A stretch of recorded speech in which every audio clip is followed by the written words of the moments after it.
In the southern region of the Dalmatian coast, still stands a medieval gem which blesses the Adriatic coastline, with its formidable stone walls and orange roofs, which have contrasted beautifully against the crashing pearly blue waters for centuries. It's no surprise this city is considered one of the most iconic old towns in the world. So join me as we walk the legendary city walls of Dubrovnik, where we'll be soaking in its world-famous views and rich layered history.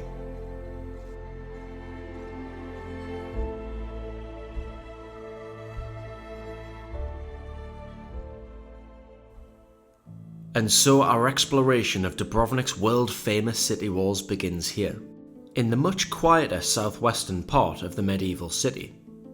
And as we approach to the entrance, I soon find out, of course, the popularity of this city means there is quite a heavy price to pay. €40 per person to walk along some walls is certainly extortionate, though surprisingly, as you will see, is still so worth it. And so we begin on the walls by St. John's Fortress, which was originally built over 600 years ago, and would have no doubt been crucial in helping to protect the East Harbour which we are walking alongside now. The harbour would have no doubt been a place of paramount importance, as Dubrovnik flourished mostly in seafaring and trade, though despite the city's minuscule size, Dubrovnik once boasted one of the largest merchant fleets in the world in its golden age.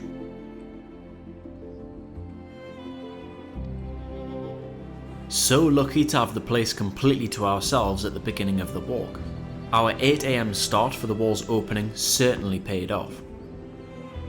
Not only that, we were blessed with clear skies as the glorious spring sunshine seemed to light everything up golden. Straight ahead, the city is dominated by Mount Surge, which offers spectacular views over the city and coastline. We pass by the clock tower of Dubrovnik, which stands over the main street, Straden, and continue to be wowed by the continuous flocks of flying by swifts.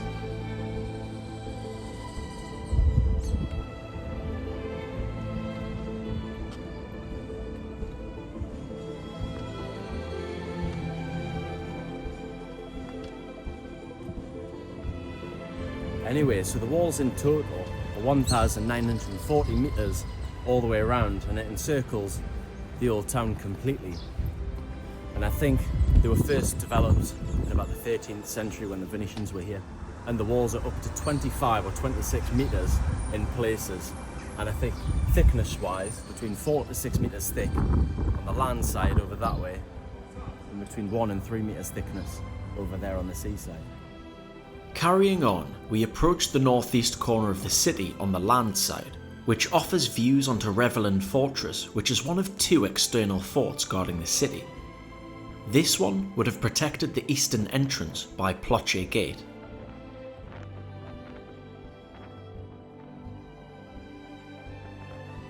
From above, you can see that the Revelin Fortress is encapsulated within a moat, which would have no doubt added an extra layer of protection, not only to this external fortress, but to the entirety of the land perimeter of the old town.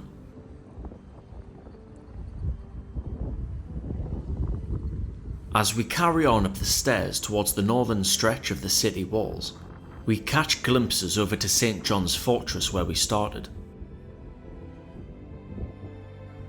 At a higher vantage point now, incredible scenes begin to open up across the entirety of the old town. Amidst the shining glow of limestone are the wonderful orange roofs which has long been a tradition, supposedly as far back as the 13th century. As I gaze across, my eyes can't help but be drawn to the iconic Jesuit Steps, which was of course popularised by the world-renowned TV series Game of Thrones. As we carry on in our climb, we pass yet another tower fortification, which is one of 16 around the entire perimeter. Meanwhile, the most prominent structure of Minčeta Tower, just off the right, gets nearer. And looking down into the narrow and steep alleyways, the city begins to spring to life beneath us.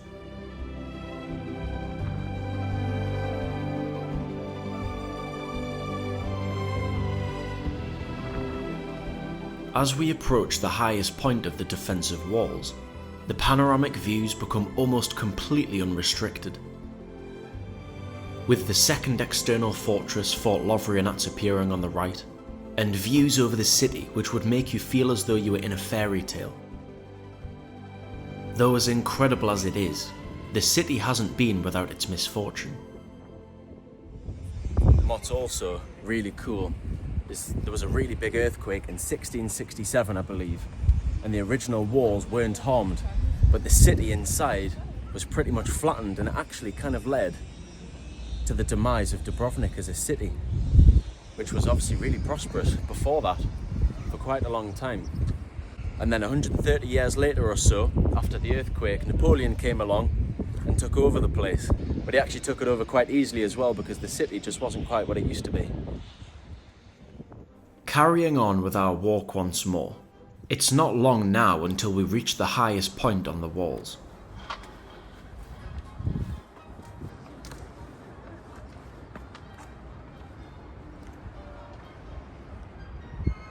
It's hard not to feel like a Game of Thrones villain as you peer over the fantasy-like city as though it were all your own. Though in the real world, this city is not built on fantasy but resilience. From earthquakes to sieges to the far more recent brutal war in the 90s, Dubrovnik has had to rebuild itself time and time again. Yet somehow, it still shines. Stepping back into the 15th century, climbing up the steps of Minčeta Tower, we finally arrive to the highest part of the mighty Dubrovnik Fortress.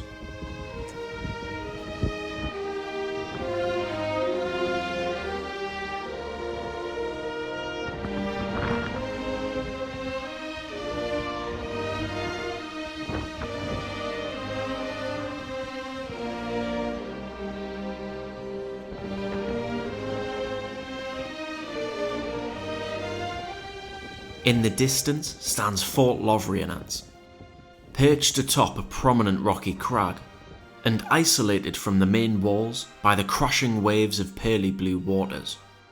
Set aside the simple charm of the West Harbour, it certainly adds to the already enchanting landscape of medieval magic. And though it's hard to believe, there is still more yet to come.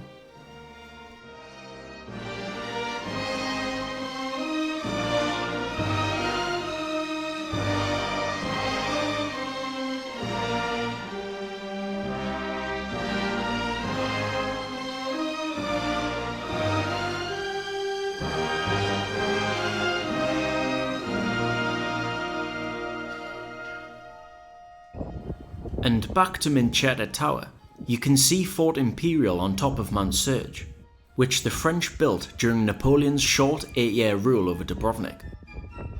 And the hillside it is situated on was once covered in oak forests. This is thought to be the reason why Dubrovnik got its name, with Dubrava meaning oak wood or oak grove. We carry on now onto the western flank of the walls, where the normality of everyday life blends in amongst the grandeur of the past.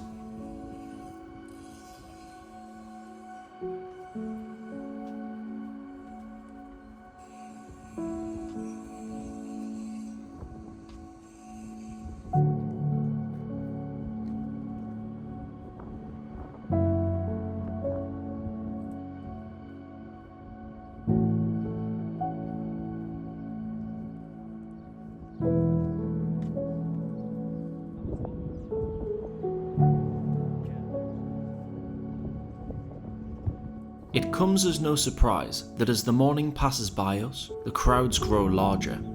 As always, my usual advice of visiting things early still stands. This is the difference that just a couple of hours makes, and it will still get busier.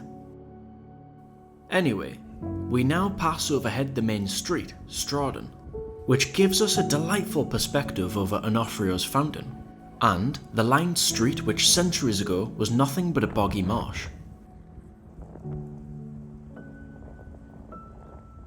And now approaching the dramatic final stretch, we edge closer to the sea. The same Adriatic waters await, that shaped the city's rise from the Republic of Ragusa to present-day Dubrovnik. And though the city has been under the influence of numerous powers over the past 700 years, the dramatic backdrop on the southern side, of limestone walls clinging to craggy cliffs, has somewhat stayed the same. As we walk along another incline onto the southern section now, the walls lead us back out almost directly above the waves.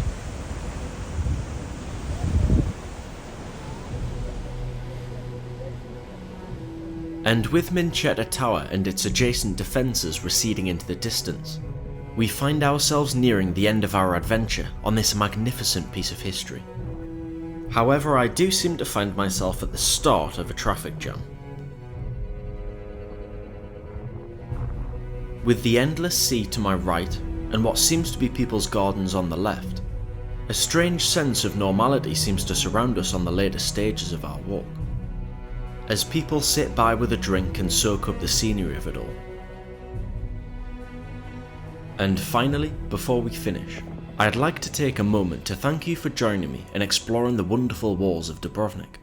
And before you go, you should definitely check out my other video, which is entirely dedicated to exploring the city of Dubrovnik. I'll link that in the top left. On top of that, I'm also working on another video which contains some valuable tips, recommendations and advice for those who want to visit for themselves. When that's out, I'll link that in the bottom left. Anyway, I hope you enjoyed this video and that I managed to do this place justice. It truly is special.